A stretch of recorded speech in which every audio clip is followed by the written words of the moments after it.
Hello, good morning, students. Welcome to APN Senior Secondary School, Jhunjhunu online class. तो जैसा कि students अपना biology के टॉपिक चल रहे थे और बायोलॉजी के अंदर अपना चल रहा था लेसन नंबर 6, ठीक है, ह्यूमन प्रोसेस, ठीक है। तो अपना जो लेसन नंबर 6 चल रहा था, लेसन नंबर 6 के अंदर अपने डाइजेशन वाला टॉपिक कंप्लीट कर लिया था और डाइजेशन का टॉपिक अब कंप्लीट हो चुका है। और अब जो नेक्स्ट है रेस्पिरेशन।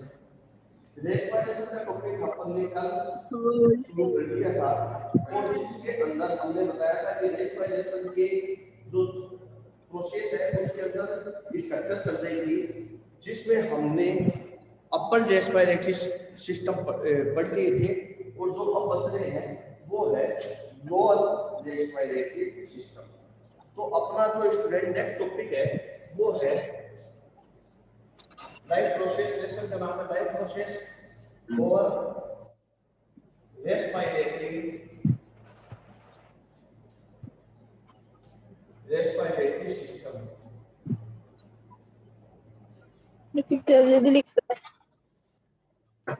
नॉन रेस्पिरेटरी सिस्टम, तो जिसमें सबसे पहला है ट्रेकिया।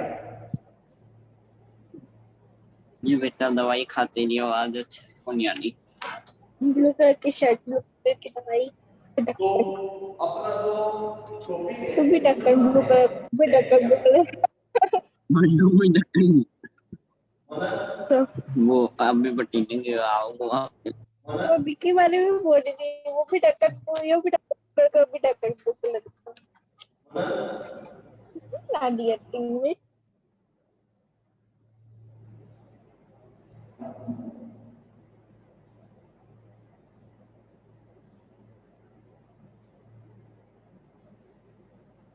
हाँ भाई, अब आगे देखिए लोअर रेस्पिरेटरी सिस्टम में ट्रेकिया।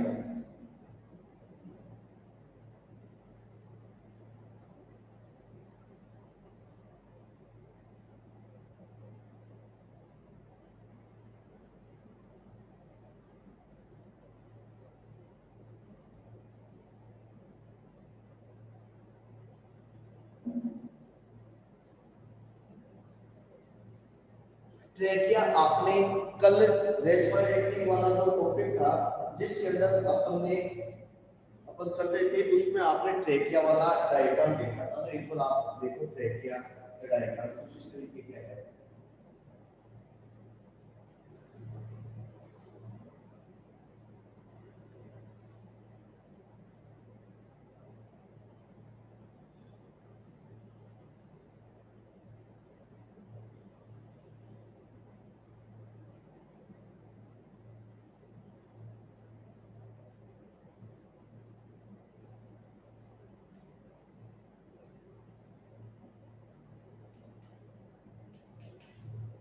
यह है डायग्राम, देखिए ट्रेकिया का। अब आप देखो स्टूडेंट, ट्रेकिया ये जो पार्ट है इसको कहते हैं लेरिंग्स,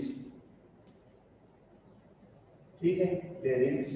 तो ट्रेकिया एक लॉन्ग, ठीक है, सिलेंड्रिकल स्ट्रक्चर है, एक लॉन्ग सिलेंड्रिकल स्ट्रक्चर है जिसका एक पार्ट किससे जुड़ा रहता है, लेरिंग से जुड़ा हुआ रहता है, ठीक है। और ये नीचे की तरफ आकर के दोनों लंग्स के अंदर उसकी ब्रांच, इसके आगे जाकर के दो ब्रांच निकल जाती है और दोनों ही ब्रांच अपने अपने लंग्स के अंदर, ठीक है, एंटर होती है। ओके, तो ट्रेकिया जो होता है वह आगे जाकर के दो ब्रोंकाई में डिवाइड हो जाता है। क्लियर, किस में डिवाइड हो जाता है, अपना दोनों तरफ ब्रोंकाई के अंदर डिवाइड हो जाता है। दूसरी चीज, ट्रेकिया के अंदर आपने ये चीज देखी होंगे, सी शेप्ड रिंग्स पाए जाते हैं। ट्रेकिया के अंदर ये क्या पाए जाते हैं, सी शेप्ड रिंग्स पाए जाते हैं स्टूडेंट्स। अब यह सी शेप्ड रिंग्स होते क्या है, क्या इनका फंक्शन है, उसके बारे में अपन देखते हैं। देखो अब ध्यान से एक बार, सी शेप्ड रिंग्स क्या करते हैं कि यहाँ से जब एयर अंदर आती है और फिर लंग से जैसे ही हम सांस लेते हैं, ठीक है, ब्रीथिंग करते हैं, इनहेल करते हैं, सांस ले लिया, एक्सहेल करते हैं, सांस को बाहर छोड़ दिया। क्लियर, तो जब पूरी तरीके से लंग्स वैक्यूम हो जाते हैं, यानी कि पूरी तरीके से हवा बाहर निकल जाती है, तो यह इस विंड पाइप को चिपकने नहीं देता है, ठीक है ना, इसको मजबूती से रखता है। इसके अलावा इसकी प्रोटेक्शन करने का काम भी करता है। और ट्रेकिया, तो ट्रेकिया का फंक्शन ये है कि यह इसको मजबूती प्रोवाइड कराता है तथा इसको चिपकने भी नहीं देता, ठीक है। अब आगे देखिए कि trachea, it is long tubular structure, ठीक है, it's connect with larynx, it's start from larynx, ठीक है, and move the downward and divide into two bronchi, left and right, and enter in its lobes of lungs, lungs की lobes के अंदर यह enter कर देता है, ठीक है। फिर it has the C shaped rings, इसके अंदर क्या पाए जाते हैं, सी शेप्ड रिंग्स पाए जाते हैं। इसके फंक्शन क्या है, पहला फंक्शन है प्रोटेक्शन ऑफ ट्रेकिया, ट्रेकिया क्या करता है, प्रोटेक्शन करने का काम करता है, क्लियर। सेकंड है इसके अंदर इसको चिपकने नहीं देता है, ठीक है, जब इसके अंदर एयर नहीं होती है, जब एयर नहीं हो तो इसको चिपकने नहीं देता, ओके। इसके अलावा देखिए स्टूडेंट्स, इसका जो और फंक्शन भी है, इसके अंदर एक म्यूकस ग्लैंड भी पाई जाती है, ठीक है, जो म्यूकस सीक्रेट करती है। अब इसका फंक्शन क्या है कि म्यूकस से क्या होगा कि अंदर के जो लिनिक्स है, अपनी विंड पाइप की जो लिनिक्स है उसमें मॉइस्चरिटी रहेगी, तो जब हम सांस लेते हैं, ब्रीथिंग करते हैं, तो उसमें हमारे नोज के अंदर हेयर्स पाई जाती है, म्यूकस ग्लैंड यहाँ पर भी पाई जाती है। बाई चांस कोई थोड़ा बहुत पार्टिकल्स अंदर चला भी गया तो उसको फिल्टर करने का काम कौन करता है, ट्रेकिया वाला पार्ट के अंदर जो पाई जाने वाली म्यूकस है वो कर देती है, ओके स्टूडेंट्स। तो ट्रेकिया कंप्लीट हुआ। नेक्स्ट है ट्रेकिया के बाद में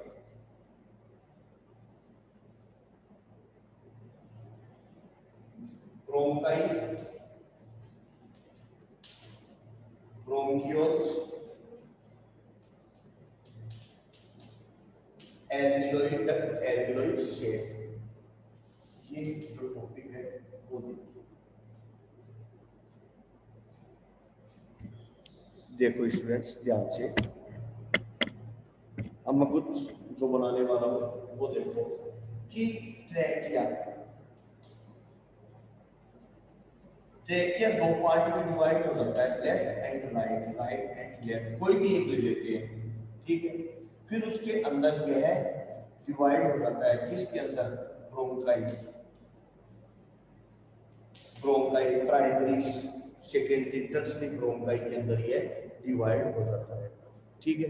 और यह ब्रोंकाई फिर आगे जाकर के छोटे छोटे पार्ट्स में डिवाइड हो जाता है, जिसको कहते हैं ब्रोंकियोल्स, ठीक है। ये किस में डिवाइड हो जाता है, ब्रोंकियोल्स, और ब्रोंकियोल्स किस में डिवाइड हो जाता है, आगे जाकर के ब्रोंकियोल्स किस में डिवाइड हो जाता है, छोटे छोटे ट्यूबुलर स्ट्रक्चर में डिवाइड हो जाता है, जिसका नाम है एल्वियोलर शेप, एल्वियोलर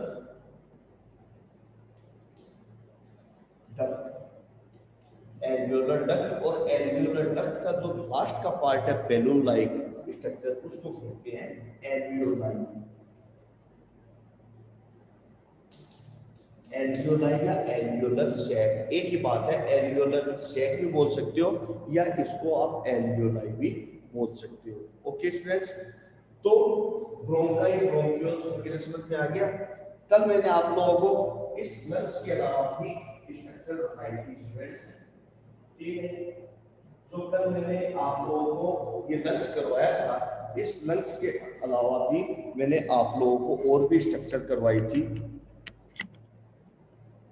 ठीक है। उसमें आप वेरीफाई करके या इजीली देख सकते हो इसके स्ट्रक्चर के बारे में कि अलग अलग आपको दिखाया हुआ है कि ट्रेकिया है वह अपने अपने लेफ्ट और राइट लंग्स के अंदर एंटर करता है, फिर वह मोटी मोटी जो थोड़ी थिक वॉल्ड जो ट्यूब है उसको कहते हैं ब्रोंकाई, ये प्राइमरी सेकेंडरी टर्शियरी ब्रोंकाई, ये ब्रोंकाई, ठीक है। these bronchi furthermore divided into small tubulate, it's called bronchioles, ठीक है। and each bronchiole furthermore divide into very tiny tubulate structure is called alveolar duct, the last part of alveolar duct is balloon like, is called alveolar sac or alveoli. इसको आप alveolar sac या alveoli भी कह सकते हो। तो students ये अपना जो टॉपिक है वो कंप्लीट हुआ। फिर उसके बाद में यहाँ तक किसी को कोई दिक्कत? हाँ भाई ऑनलाइन स्टूडेंट्स यहाँ तक समझ में आ गया? Hello, Yes, sir. Yes, sir. Yes, sir. Yes, sir. Yes, sir.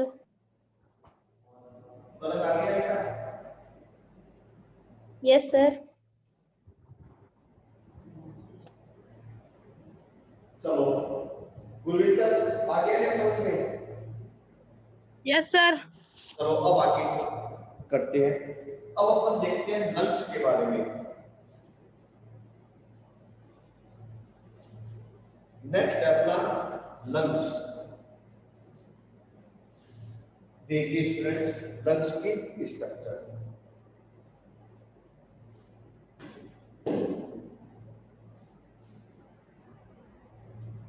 Lungs के स्ट्रक्चर कैसे होते हैं? लंग्स स्पंजी होते हैं, बैलून लाइक स्ट्रक्चर वाले होते हैं। ठीक है, तो देखो पहले मैं आपको हिंदी में बता देता हूँ, फिर इसकी इंग्लिश में इसका ट्रांसलेशन बता दूंगा।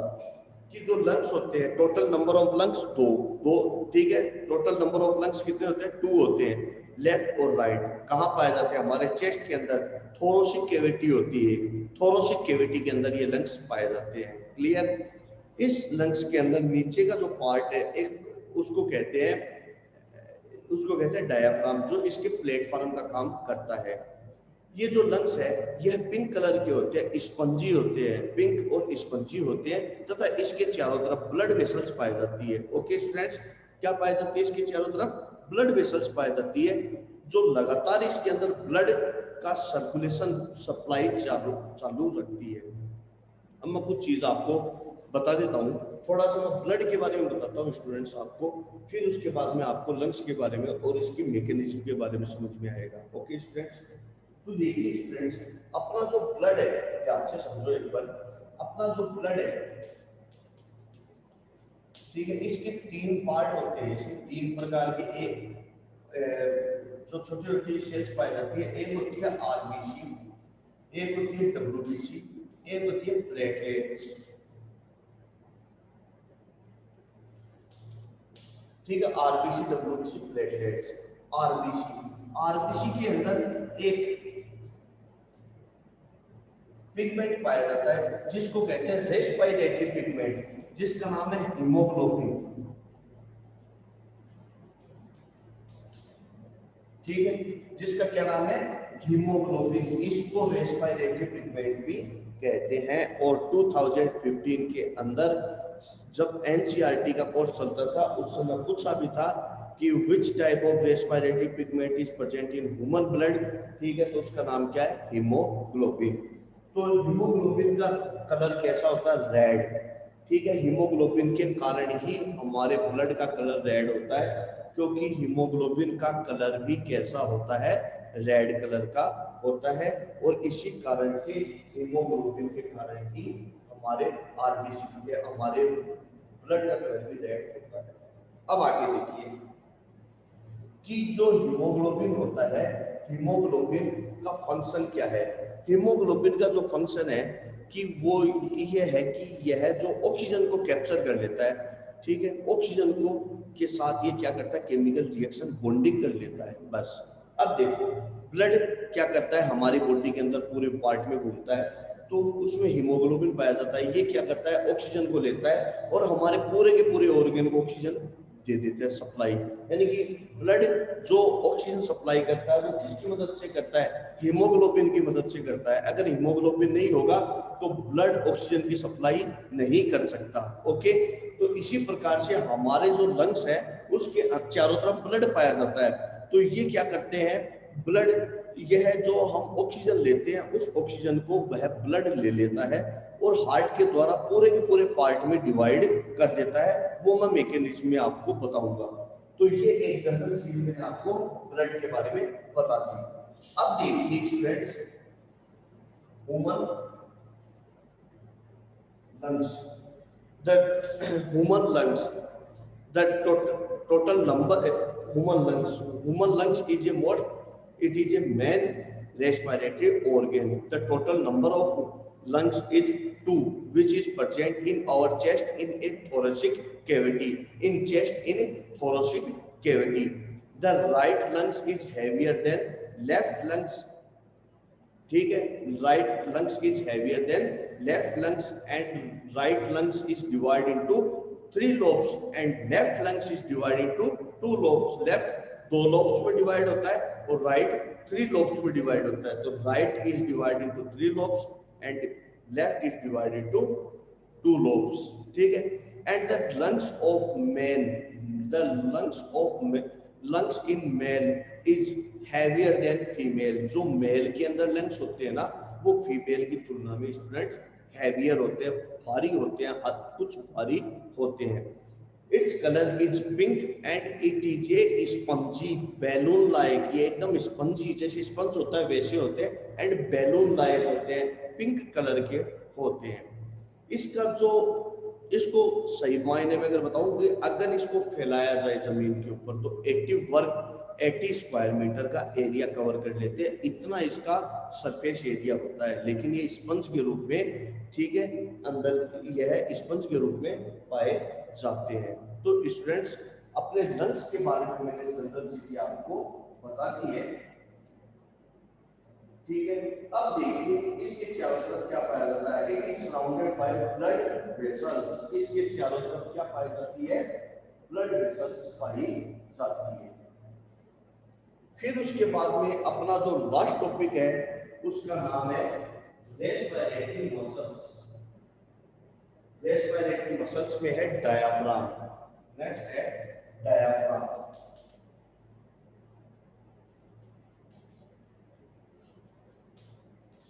डायाफ्राम आपको जब मैंने लंच करवाया था तो एक मैं वैसे जनरली बना रहा हूं. तो ये देखो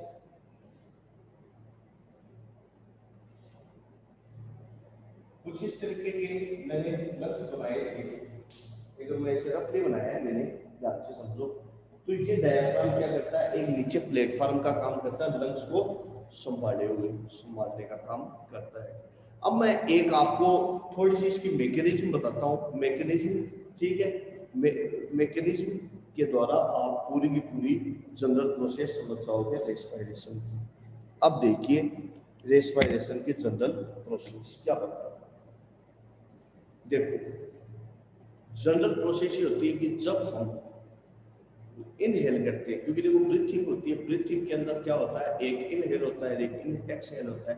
तो जैसे ही हम इनहेल करते हैं, सांस लेते हैं, तो सांस लेते हैं तो एयर हमारे नोज में जाती है. नोज से कहा जाती है फेर, ठीक है, नोज से कहा जाती है नोजल कैविटी, फिर फेरिंग्स से लेरिंग्स से फिर ट्रैकिया से होते हुए यह हमारे कहा जाती है दोनों में दोनों ब्रोंकाई में चली जाती है. ओके, इसके मैकेनिज्म बता रहा हूँ. ब्रोंकाई में चली जाती है, फिर यहाँ से एयर आकर के इस जगह के ऊपर स्ट्राइक करती है. ठीक है ना, यहाँ पर ट्रिगर करती है, ट्रिगर की तरह काम करती है. जैसे ही इस डायाफ्राम के ऊपर जैसे ही यह एयर लगती है, यह फ्लैट हो जाता है, चपटा हो जाता है. चपटा होते ही जो रिब्स होती है वो रिब्स ऊपर की तरफ उठ जाती है.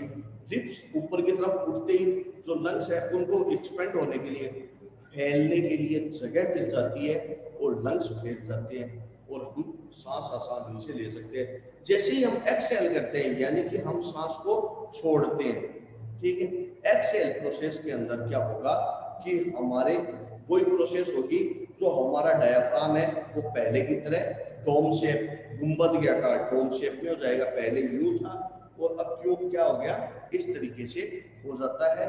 और फिर वापस उसी प्रोसेस, ठीक है, इसी प्रकार से इसी प्रोसेस के अंदर यह वापस आ जाएगा और हमारी जो रिब्स होती है वह वापस नीचे की तरफ आ जाती है और हमारी जो लंग्स है वो पूरी तरीके से खाली हो जाता है, एयर बाहर निकल जाती है.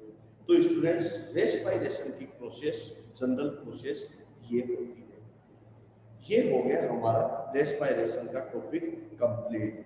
हाँ भाई, ऑनलाइन स्टूडेंट्स कहीं कोई दिक्कत है या फिर आगे चलो?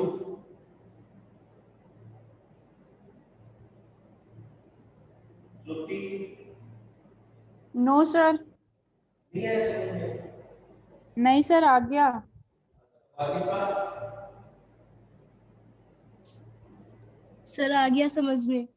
दीपक पलक यस सर। सुमित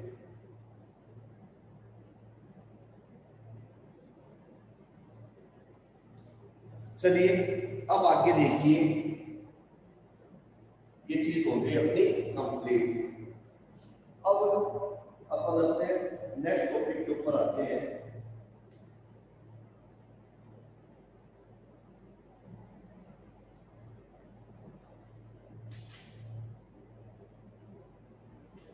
अब कल अपन अपना जो टॉपिक चल रहा था उसके अंदर मैंने आप लोगों को बताया था कि एरोबिक और एनारोबिक,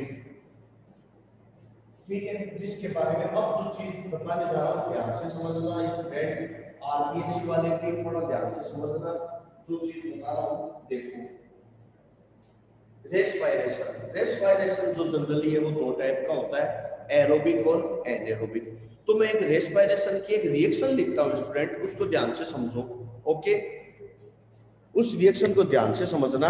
अगर देखो होता क्या है, पहले मैं एक जनरली बता देता हूँ कि रेस्पिरेशन एक होता है एरोबिक, एक एनारोबिक। एरोबिक का मतलब होता है कि जो ऑक्सीजन की प्रेजेंस में, ठीक है ना, ऑक्सीजन की प्रेजेंस में, और एनारोबिक ऑक्सीजन की एब्सेंस में।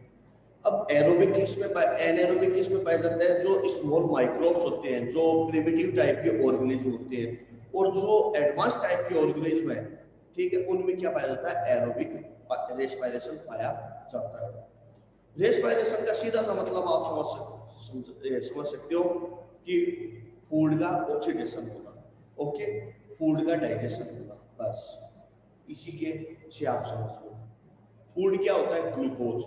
जो भी हम फूड लेते हैं वो ग्लूकोज के रूप में हमारी बॉडी के अंदर स्टोर हो जाता है, ये ध्यान रखना, ठीक है। जो फूड होता है वह ग्लूकोज के रूप में हमारी बॉडी के अंदर क्या हो जाता है? जाकर के स्टोर हो जाता है। अगर यह फूड ऑक्सीजन की प्रेजेंस में पूरी तरीके से डिवाइड हो जाए तो वह कार्बन डाइऑक्साइड, ठीक है, कार्बन डाइऑक्साइड वाटर एनर्जी बना लेता है। क्योंकि हमने अभी रेस्पिरेशन में क्या देखा था कि हमने इनहेल लिया, ऑक्सीजन लिया, कार्बन डाइऑक्साइड छोड़ा, तो यह ऑक्सीजन कार्बन डाइऑक्साइड में कन्वर्ट आखिर हुई कैसे, वो चीज मैं आपको बताऊंगा कैसे हुई कन्वर्ट, ठीक है।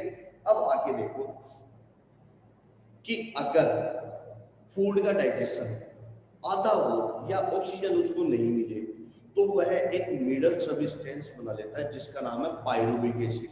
ओके स्टूडेंट्स, क्या बना लेता है वो? Pyruvic acid. अब आगे देखिए रेस्पिरेशन की जो प्रोसेस है वो जितने भी ऑर्गेनिज्म है उनमें मैं एक साथ ही बता देता हूँ।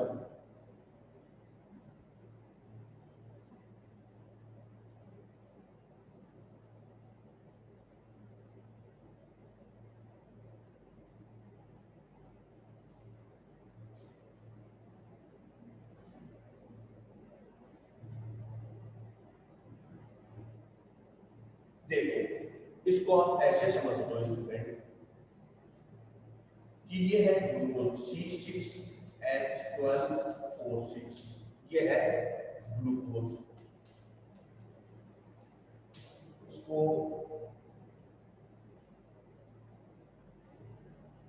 क्यों रहने दो, इसको थोड़ा वैसे कर लेते हैं क्योंकि शायद थोड़ा लंबा हो सकता है। ऐसे समझ लो C6H12O6 ग्लूकोज, ठीक है। यह क्या बनाता है? यदि यह, अब देखिए यह प्रोसेस क्या होती है कि यदि यह साइटोप्लाज्म में हो, या तो यह साइटोप्लाज्म में होती है या ये माइटोकॉन्ड्रिया में। यदि साइटोप्लाज्म में होगी तो ऑक्सीजन नहीं मिलेगी, और यदि माइटोकॉन्ड्रिया में होगी तो ऑक्सीजन मिलेगी, यानी एरोबिक प्रकार की होती है। यह जनरली साइटोप्लाज्म में, इसको मैं डिटेल में और बताऊंगा अभी। तो इन साइटोप्लाज्म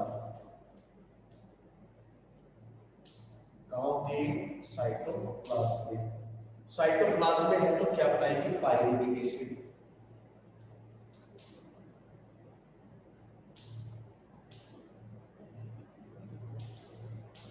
ये क्या बनाती है, पायरुविक एसिड बनाती है।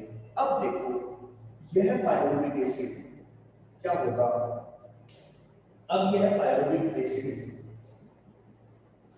यदि क्या क्या बनाता है, आगे देखो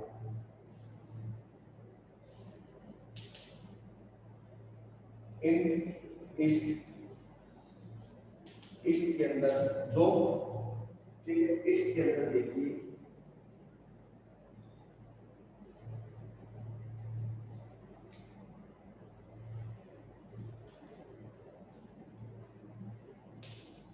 ethanol C2H5 OH plus carbon dioxide plus energy, ये है एथेनॉल।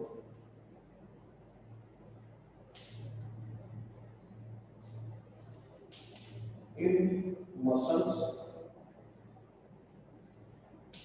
ऑक्सीजन एक्सचेंज क्या बनाएगा, लैक्टिक एसिड, क्या बनाएगा, lactic acid plus energy, plus energy.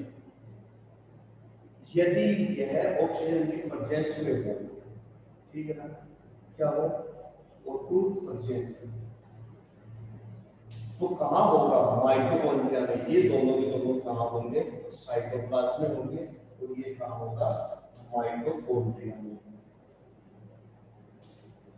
Mitochondria के अंदर पाया जाता है, और माइटोकॉन्ड्रिया में पाया जाता है। तो जैसा कि मैंने पहले भी आपको बताया था, क्या बनेगा, कार्बन डाइऑक्साइड प्लस वाटर का रिएक्शन बताई आपको, प्लस एनर्जी। अब देखो एरोबिक और एनारोबिक रेस्पिरेशन आप ऐसे समझो स्टूडेंट। एरोबिक रेस्पिरेशन जो है वो किसमें होती है, human higher plant and animal में होता है, ऑक्सीजन की प्रेजेंस में होती है, तथा माइटोकॉन्ड्रिया में होती है, यानी कि that chemical reaction which is complete in the presence of oxygen in and complete in mitochondria is called aerobic respiration, mitochondria में होती है। इस प्रोसेस के अंदर क्या बनती है, कार्बन डाइऑक्साइड, जिसको हम रेस्पिरेशन के दौरान बाहर निकाल देते हैं, एक्सहेल कर देते हैं, वाटर जो शरीर में काम में आ जाता है, और एनर्जी जिसको माइटोकॉन्ड्रिया में स्टोर कर लिया जाता है। अब है एनारोबिक रेस्पिरेशन, ये रहे दोनों एग्जांपल एनारोबिक के अंदर। देखो कैसे एनारोबिक रेस्पिरेशन के अंदर क्या होता है कि जो कंप्लीट होती है in the absence of oxygen, oxygen की एब्सेंस में। कहाँ होती है, ये माइटोकॉन्ड्रिया में, ये साइटोप्लाज्म में। कहाँ होती है, ये साइटोप्लाज्म में कंप्लीट होती है। क्लियर स्टूडेंट, ये साइटोप्लाज्म में कंप्लीट होती है। फिर उसके बाद में नेक्स्ट है कि इसके अंदर जो प्रोडक्ट बनता है वो क्या बनता है, एथेनॉल या लैक्टिक एसिड, या तो एथेनॉल बनेगा या लैक्टिक एसिड बनेगा। अब एग्जांपल है लोअर या प्रिमिटिव टाइप के जो ऑर्गेनिज्म जैसे कि bacteria, virus, yeast, microbe, protozoa, उनमें एल्गी, उनमें क्या पाया जाता है, एनारोबिक रेस्पिरेशन पाया जाता है। अब स्टूडेंट इसको एग्जांपल से समझो। देखो ग्लूकोज जो फूड के रूप में हमारी बॉडी के अंदर होता है, ध्यान से समझो इसको। ग्लूकोज जो फूड के रूप में हमारी बॉडी में होता है, कुछ पार्ट साइटोप्लाज्म में जो पाया जाता है इसका, वो क्या बनाता है, पायरुविक एसिड बना लेता है। ठीक है, यदि ये एक जनरल चीज है, पायरुविक एसिड तो सब में बनता है।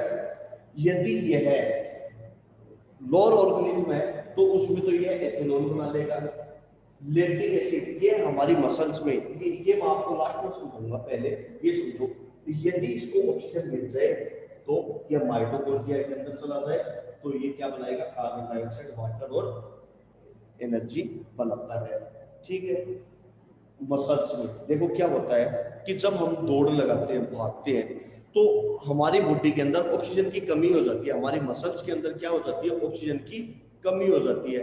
और ऑक्सीजन की कमी हो जाती है तो कौन सा रेस्पिरेशन होता है, एनारोबिक प्रकार का होता है। और हमारी मसल्स में क्या बनना शुरू हो जाता है, लैक्टिक एसिड बनना शुरू हो जाता है स्टूडेंट। ठीक है ना, ध्यान रखना क्या बनेगा, लैक्टिक एसिड बनना स्टार्ट हो जाता है। तो स्टूडेंट्स अपना ये जो टेबल है इसको आप ध्यान से याद कर लेना। अब स्टूडेंट्स मैं आपको अगली जो चीज बता रहा हूँ वो है एरोबिक और एनएरोबिक रेस्पिरेशन के बीच में डिफरेंस। ठीक है, ये टेबल आपने बना ली होगी या फिर आप इसका स्क्रीनशॉट ले लीजिए।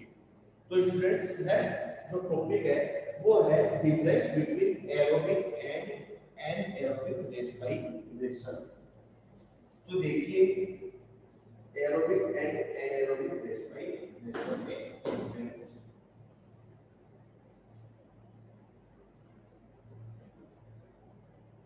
देखो स्टूडेंट, एक तरफ एरोबिक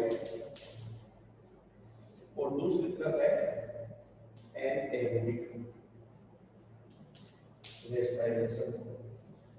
देखो aerobic and anaerobic respiration.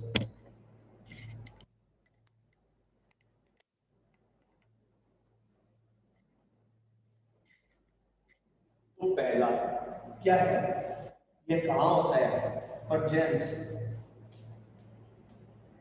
Of oxygen, और ये क्या होगा, एब्सेंस ऑफ ऑक्सीजन। इसको अपने लैंग्वेज में लिख लेना। सेकंड है इन माइटोकॉन्ड्रिया, कहाँ होता है माइटोकॉन्ड्रिया में, और ये कहाँ होता है इन साइटोप्लाज्म। ठीक है, कहाँ होता है साइटोप्लाज्म में पाया जाता है।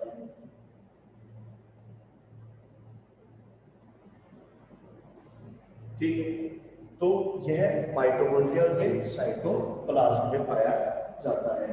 फिर उसके बाद में आगे देखिए कि यह इसमें अलग साइटोप्लाज्म में पाया जा सकता है। आप इसमें लिख सकते हो माइटोकॉन्ड्रिया एंड साइटोप्लाज्म लिख सकते हो। सॉल्व। फिर है vast amount of energy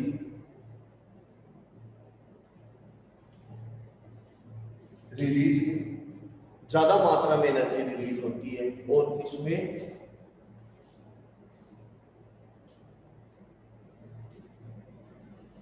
energy in low amount, come amount में ही एनर्जी रिलीज होती है। इसमें जो होती है लगभग 37 से 40 एटीपी के रूप में, एडिनोसिन ट्राइफॉस्फेट के रूप में एनर्जी रिलीज होती है, और इसमें लगभग 2 से 5 एटीपी के रूप में ही इतनी ही एनर्जी रिलीज होती है बस। फोर्थ पॉइंट जो है आप लिख सकते हो कि एंड प्रोडक्ट, जो प्रोडक्ट बनता है इसका वो क्या बनता है, कार्बन डाइऑक्साइड, वाटर। ठीक है, और इसमें जो लास्ट प्रोडक्ट बनता है वो या तो एथेनॉल बनेगा, कल बताया क्या, अभी बताया था, या तो एथेनॉल बनेगा या लैक्टिक एसिड, एथेनॉल या लैक्टिक एसिड बनेगा। ओके स्टूडेंट्स, एथेनॉल या लैक्टिक एसिड बनेगा। और एक लास्ट पॉइंट जो मैंने आपको रिएक्शन करवाई थी वो कर देना कि जिसमें C6H12, इससे जो कार्बन डाइऑक्साइड वाटर बन रहा है, और इससे एथेनॉल या लैक्टिक एसिड वाली एक रिएक्शन दिखा देना। तो आपका एरोबिक और एनएरोबिक में डिफरेंस कंप्लीट हो जाएगा। ओके स्टूडेंट्स, तो ये हो गया एरोबिक एंड एनएरोबिक रेस्पिरेशन में डिफरेंस। फिर उसके बाद में स्टूडेंट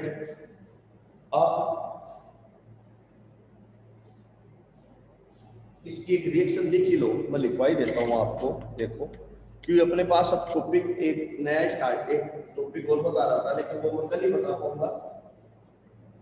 C6H12O6 प्लस 6O2 से क्या बनेगा, 6CO2 plus 6H2O plus 38 ATP energy. Energy कितनी बनेगी, 38 एटीपी बनेगी। ये एनर्जी है। अब इसका देखो आप, इससे क्या बनेगा, इसकी रिएक्शन देखो स्टूडेंट्स, C6H12